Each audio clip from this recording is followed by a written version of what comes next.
We already got proof and all this. So Caitlin Clark's presence has brought more attention to the league.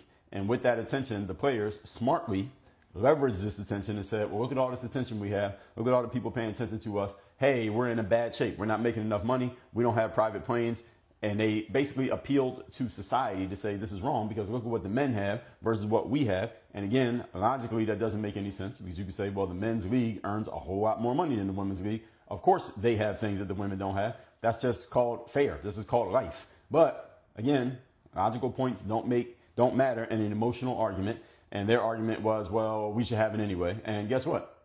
The league capitulated, and now they have private planes. Now they're getting raises. And I believe it's this summer that their collective bargaining agreement, which if y'all don't know that term, collective bargaining agreement is basically the agreement between the labor and the employers. So any of you know anything about unions, the collective bargaining agreement, WNBA has a union. That's all the players are part of the union. And then you have the owners. Those are the employers who are actually paying them. Their contract is up at the end of this season.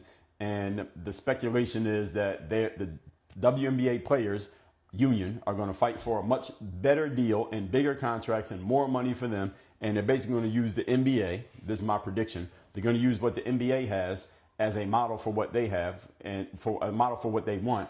And the WNBA players are going to try to command and demand $1 million salaries and a whole bunch of more perks for the players, even though the league is not even making any money.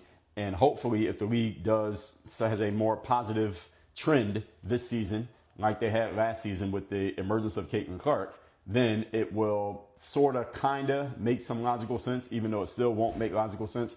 My prediction is they're probably going to get a much better deal next time around when this season ends than what they have right now.